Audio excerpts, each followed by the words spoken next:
Oui, bien-aimé, quand vous empêchez quelqu'un dans l'église de servir Dieu correctement, qui sert son Dieu correctement, vous voyez bien qu'il n'y a pas d'erreur, il n'y a pas de faute.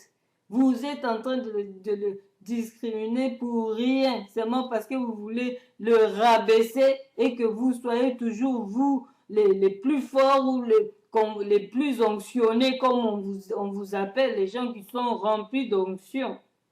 Et vous ne voulez pas voir d'autres remplis, vous attristez le Saint-Esprit et votre onction devient diabolique.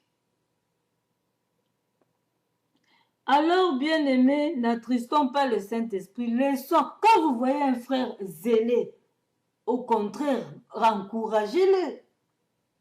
Encouragez-le, dites, frère, en tout cas, continue comme ça, continue. C'est comme ça. Pourquoi empêcher l'autre? Alors, bien-aimés, alors les apôtres réunis lui demandèrent, Seigneur, est-ce en ce temps que tu rétabliras le royaume d'Israël? Il leur répondit, ce n'est pas à vous de connaître le temps ou le moment que le Père a fixé de sa propre autorité. Il y a certaines choses que on n'a pas le droit de savoir, c'est le Père tout simplement qui le sait, qui doit le savoir. Lui seul doit avoir ses secrets. Et nous obéissons tout simplement. Quand tu te poses trop de questions, tu peux te perdre dans la foi. C'est le diable qui donne ces genres de questions. Alors, bien-aimé, Seigneur, est-ce en ce temps que tu rétabliras le royaume d'Israël? Il leur répondit, ce n'est pas à vous de connaître le temps ou le moment que le Père a fixé de sa propre autorité. Ce temps-là appartient à Dieu seul, où il va rétablir le royaume d'Israël ou des nations.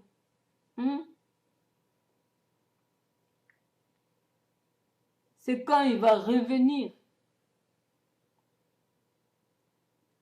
Mais vous recevrez une puissance, le Saint-Esprit survenant sur vous, et vous serez mes témoins à Jérusalem, dans toute la Judée, dans la Samarie et jusqu'aux extrémités de la terre. Donc, ceux qui seront prédisposés, qui garderont la même position à la droite de Jésus, recevront le Saint-Esprit, la puissance de Dieu. Seuls ceux-là qui resteront fidèles verront les promesses de Dieu s'accomplir dans leur vie avant qu'ils meurent. Ils verront les promesses de Dieu dans leur vie s'accomplir avant la mort. Et ils serviront le Seigneur, leur Dieu. Après avoir dit cela, il fut élevé pendant qu'il le regardait, et une nuée le déroba à leurs yeux.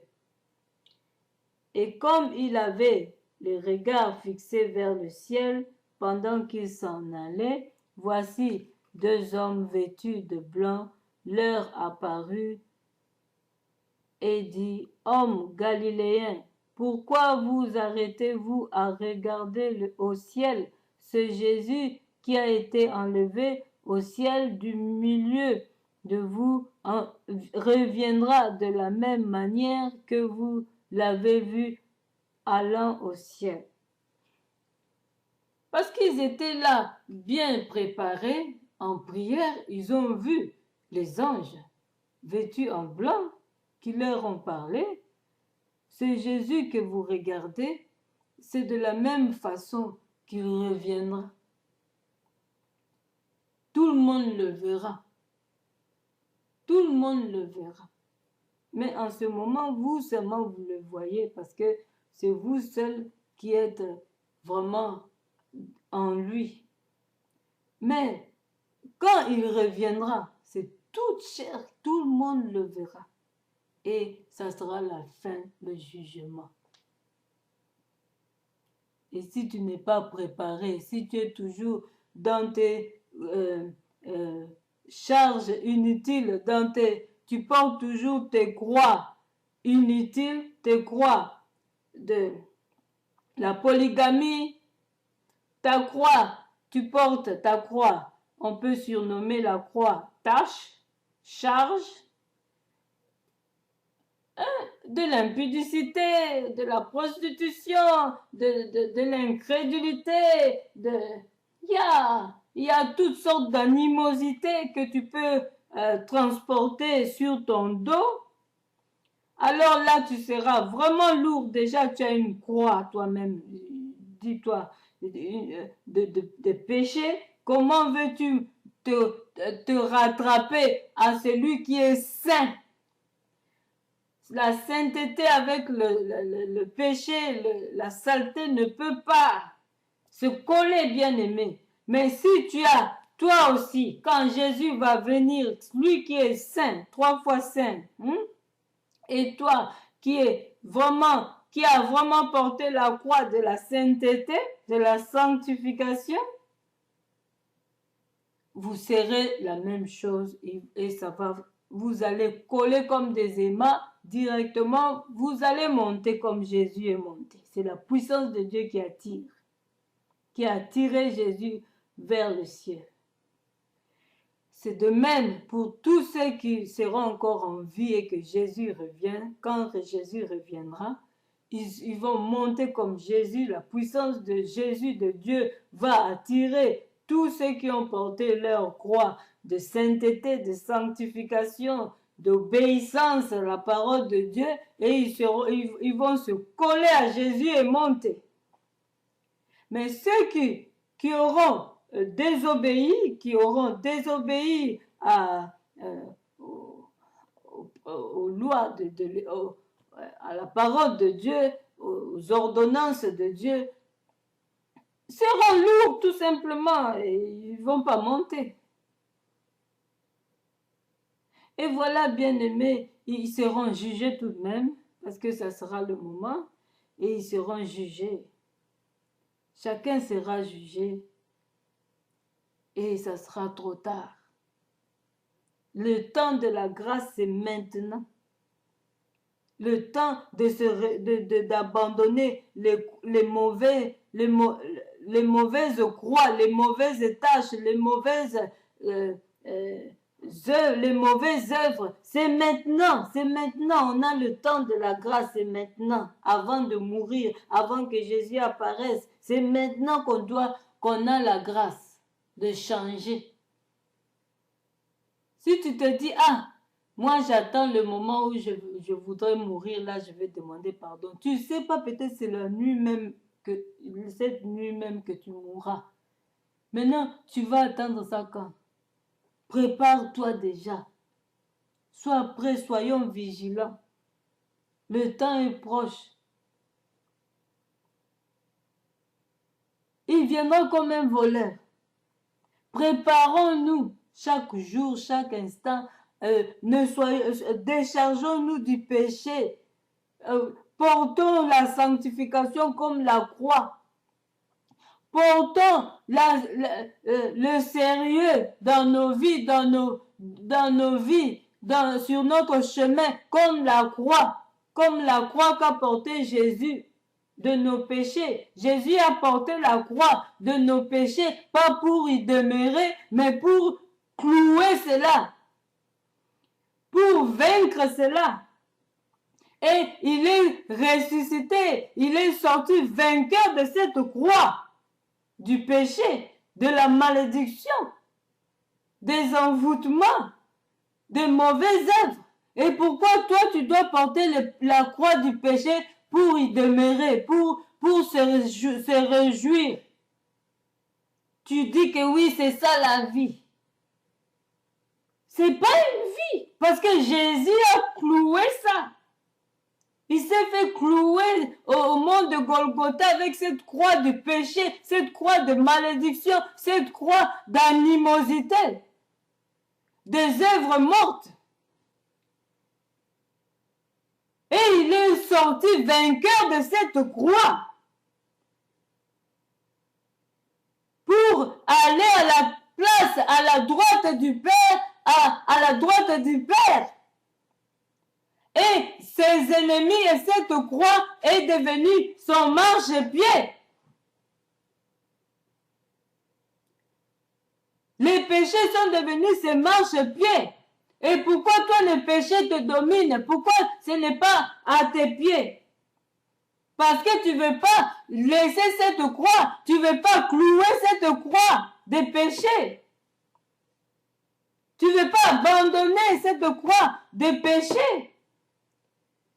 Tu ne veux pas aller à la droite de Jésus pour qu'il fasse de tes ennemis tes marchepieds, de tes fardeaux, de tes impudicités, de tes péchés, tes marchepieds. Et te dire aujourd'hui, moi quand j'étais, il y a 2 ans de cela, l'impudicité c'était mon bonheur. Mais maintenant je vois, c'est rien pour moi ça, l'impudicité. Je n'y pense même plus, ce n'est plus dans mes goûts. Parce que quand l'impudicité devient ton marchepied, tu n'auras même plus goût dans ça. Quand le péché devient ton marchepied, tu n'auras même plus goût dans ça. Tu vas te dire, comme on dit, quand tu vomis, tu ne sauras plus remanger ce que tu as vomi. C'est pareil, bien-aimé. Alors, bien-aimé, suivons l'exemple de Jésus-Christ. Il n'est pas resté avec cette croix de péché, de malédiction, de criminalité. Il a amené cette croix jusqu'au mont de Golgotha pour se faire clouer avec mourir, tuer ça.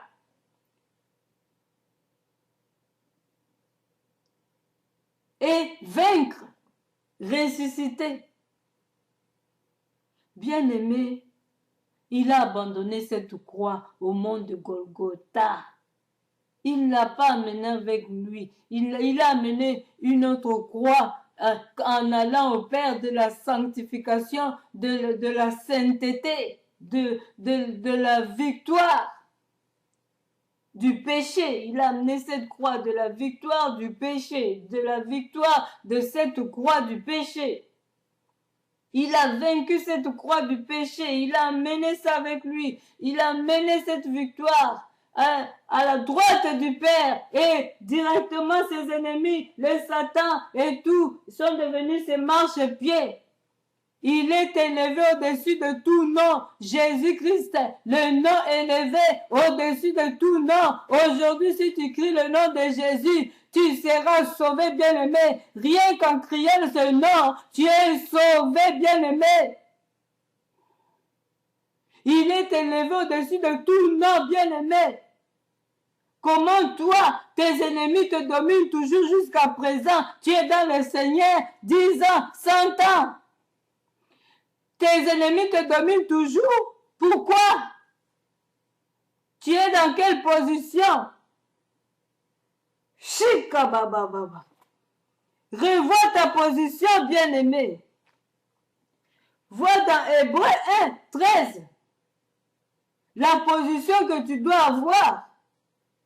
Vois dans 1 Pierre 3, 22. La position que tu dois avoir. C'est à la droite de Jésus. Comme Jésus lui-même était à la droite du Père. Mais toi, tu veux être à la droite de Satan. Tu veux être à la droite des péchés, des futilités. Hein? Comment tu vas réussir, bien-aimé? Puis pour dire après que Dieu n'existe pas, il n'agit pas dans ma vie. Parce que c'est toi-même qui es à côté. Tu es à côté. Ne condamne pas Dieu.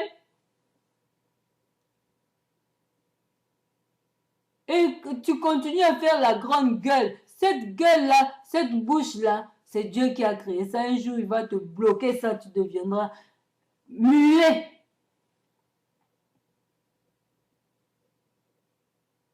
Là, maintenant, tu ne sauras plus rien dire, ça sera avec les gestes, personne ne va te comprendre, à moins qu'on ait le cours de cette langue. Parce que vous aimez d'abord que Dieu vous frappe, comme il a frappé Caïn. Là, vous allez comprendre. Comme il a frappé certains dans la Bible, jusqu'à présent, il continue à frapper. Là, vous allez comprendre. Mais ça sera trop tard, tu ne sais plus parler, tu ne sais plus quoi faire. Donc, c'est ça, bien-aimé. Craignons le Seigneur. C'est ça. Obéissons à sa parole. Si tu veux être béni, respecte la parole de Dieu. Suis tout ce que Dieu te recommande et obéis. C'est tout simple. Abandonne le vieil homme que tu avais. Si tu es vraiment baptisé, tu dois vraiment être délivré de ça. Oh, ça se prépare en jeûne et prière, bien-aimé. Ou alors tu es entré dans ce jeûne et prière seulement pour envoûter les autres. Parce que comment tu peux prendre un baptême et tu n'as pas changé? Parce que le vieil homme, normalement, on tue ça dans l'eau. Et le Saint-Esprit de Dieu, des fois, agit aussi en même temps quand on prend le baptême. Tout comme après, quand on va faire la demande du Saint-Esprit. Et dans le jeûne, Dieu, on prépare déjà la volonté de Dieu pour s'accomplir.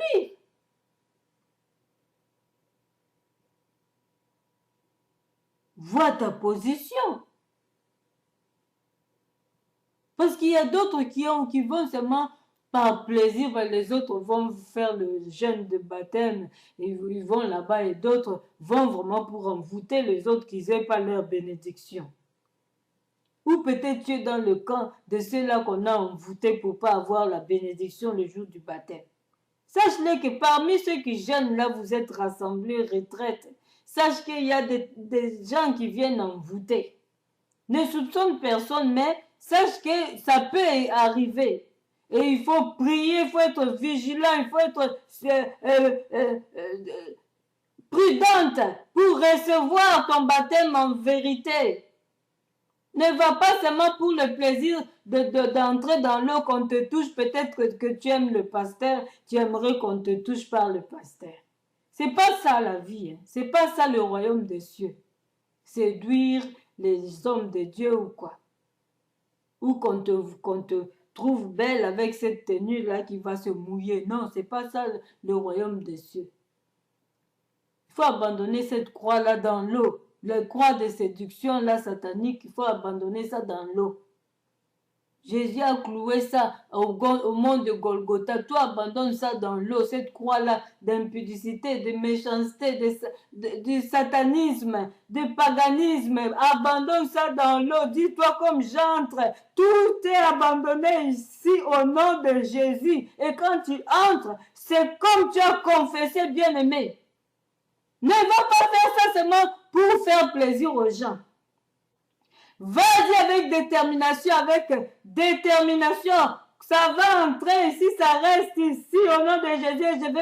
Je vais me réveiller, je vais ressusciter en Jésus. Avec une avec une nouveauté de vie. Dans le Seigneur. Voilà, bien aimé, ce que j'avais un peu à rajouter sur l'ascension de Jésus. Que Dieu vous bénisse. Amen.